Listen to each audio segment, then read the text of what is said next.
Hello guys, welcome back to my channel.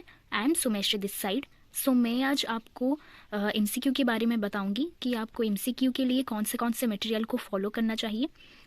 जैसे कि आपको पता है कि हमारा जो 100 मार्क्स का पेपर है उसमें 30 मार्क्स का एमसीक्यू आता है।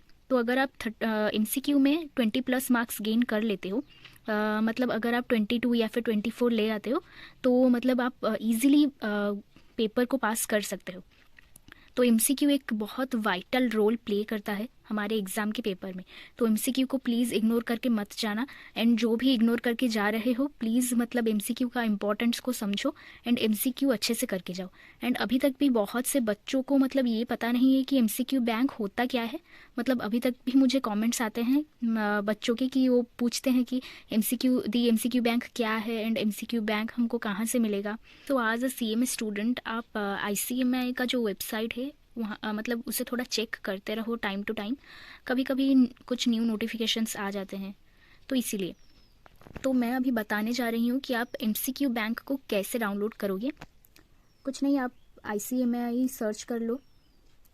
सो सी, यहाँ पर ही आपका एमसीक्यू बैंक आ गया। तो यहाँ पर देखो, आपको फाउंडेशन, इंटरमीडिएट, फाइनल तीनों का ही मतलब हर एक सब्जेक्ट का आपको एमसीक्यू बैंक मिल जाएगा। जैसे कि मैं यहाँ पर इंटरमीडिएट का आपको दिखा रही हूँ, बिजनेस लॉज का देखते हैं। सो सी, आपको यहाँ पर 395 तो 95 तो एमसीक्यू मिल जाएंगे।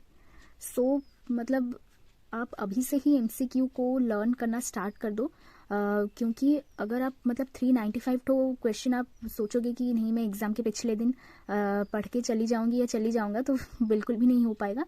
तो आप अभी से ही मतलब सुबह एटलीस्ट 1 घंटा एमसीक्यू को दो एंड एमसीक्यू को स्टार्ट कर दो लर्न करना। एंड जो भी थ्योरी जितने भी हैं एमसीक्यूज़ में, आप उसे मतलब ऐसा नहीं कि अभी हम समझ समझ के पढ़ रहे हैं, मतलब उसका भी टाइम नहीं है, आपको लर्न करना ही पड़ेगा। हाँ, जितना भी प्रैक्टिकल एमसीक्यूज़ हैं आप उससे प्रैक्टिस कर सकते हो। सो अभी से ही आप स्टार्ट कर दो एमसीक्यू को लर्न करना। आपको फाउंडेशन का भी यहाँ मिल जाएगा हर सब्जेक्ट का, एंड फाइनल का भी मिल जाएगा। तो वैसे ही हम अभी देखते हैं कि बिट क्वेश्चन को हम कैसे डाउनलोड करेंगे। आप मतलब आईसीएमआई सर्च कर दो, या फिर आप डायरेक्टली आईसीएमआई एमसीक्यू बैंक भी अगर सर्च करोगे ना, तो आप डायरेक्टली उसी लिंक पर पहुंच जाओगे। तो आप अभी हम देखते हैं कि हम बिट क्वेश्चन को कैसे डाउनलोड करेंगे।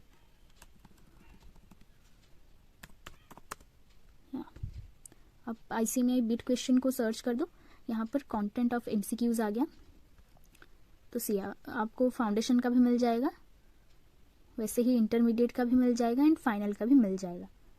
तो आप बिट क्वेश्चन यहाँ से प्रैक्टिस कर सकते हो। So bit question and MCQ bank में बहुत से क्वेश्चन सिमिलर है।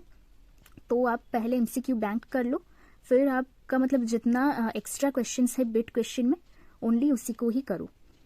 डायरेक्ट टैक्स, इनडायरेक्ट टैक्स को इग्नोर कर सकते हो, क्योंकि इसमें मतलब अमेंडमेंट्स आते रहते हैं। इनडायरेक्ट टैक्सेशन का हाँ कर सकते हो, क्योंकि इनडायरेक्ट टैक्स में उतना अमेंडमेंट नहीं आता है, पर डायरेक्ट टैक्सेशन में आता है, तो इसलिए आप डायरेक्ट टैक्सेशन को इग्नोर कर सकते हो। सो ये हो गया आपका bit question and MCQ bank आप कैसे डाउनलोड करोगे।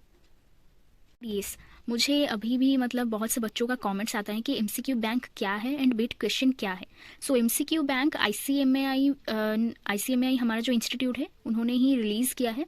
एंड आप अगर एमसीक्यू बैंक पढ़ के जाते हो ना, तो एमसीक्यू बैंक से बहुत से क्वेश्चन मतलब डायरेक्टली आते हैं।